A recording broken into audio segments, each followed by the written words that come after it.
Welcome to Wednesday War College. My name is Jesse Romero. I'm here with Kyle Clement. On Wednesdays, we have our experts. What does Liber Christo mean when they say that a person has fractured thoughts? It's a great thing. So great concept to get, and it helps you expose the diabolical matrix and where you are susceptible to it, where you're vulnerable. And so St. Paul says, capture every thought, make it obey Christ. Yes. Capture every thought, make it yield to the passion. And so it's this understanding that suffering is part of the human condition. It is a wage of sin. Suffering and death are a wage of sin. And through suffering, one may achieve holiness. One may not achieve holiness through pain. And so there is a differentiation between pain, suffering, and sorrow. And it's a wonderful teaching that we could do at some point in time, but suffice it to say, you need to identify the thoughts that are inconsistent with Christ's thoughts. And chief among them are the following. And we find this in the following order of occurrence. And so statistically, we find that the diabolical are present to people predominantly in the area of the unwillingness or the aversion to any form of suffering, any form of discomfort, any form of adversity.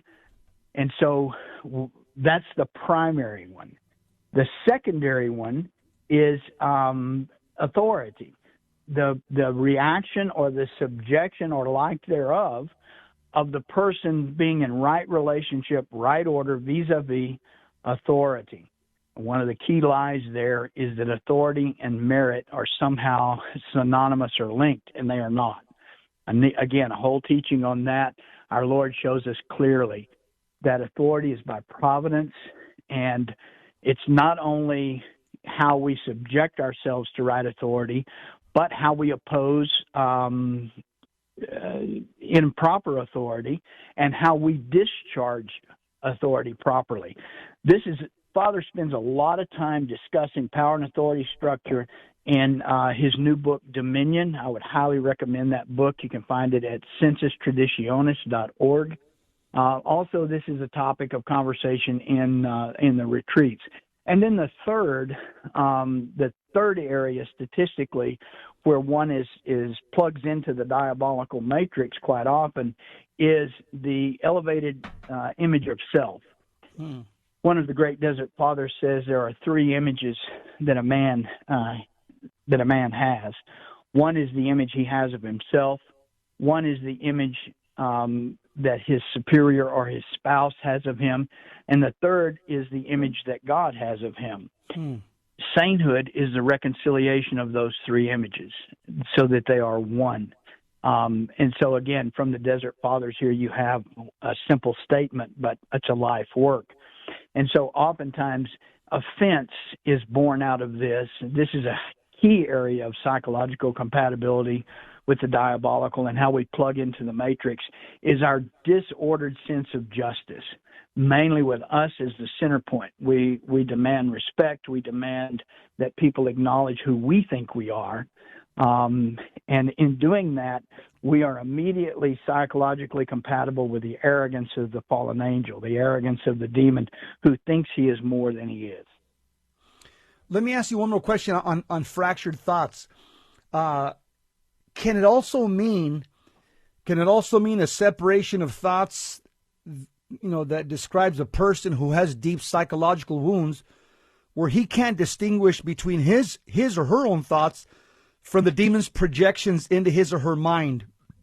Would that also be part of the definition?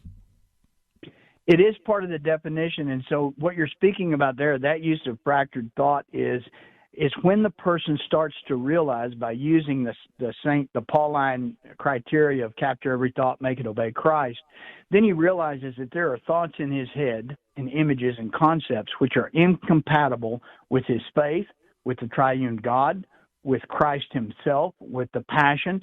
And so then he must fracture that and say, is that me? Is it diabolical? Is it both? Is it my thought and the diabolical thought? And in there, he has to start disengaging. He has to start purifying his thoughts, purifying his words, purifying his deeds, change, amend his life. And so this is the movement in the will that starts to fracture that thought and say, okay, that's diabolical. I'm going to reject that. This is me. I'm going to amend that. I'm going to correct that. Wow, that was good. Say that last sentence again. I want people to hear it again. That last sentence that you just said, that was really good. So when you apply the Pauline principle of capture every thought, make it obey Christ, then every time you think you're offended, you sense offense, you sense any of that, you have to say, stop. Number one, is this a righteous thought? Yes or no? Probably it's not. Okay, if it's not righteous, if it does not obey Christ, if it doesn't conform to Christ-like thought, then where is its source? Is it diabolical, or is it me, or is it both? And if it is both, I must reject the diabolical thought, and I must amend and change my thought and my behavior so that it is now requisite with the Christ. Got it.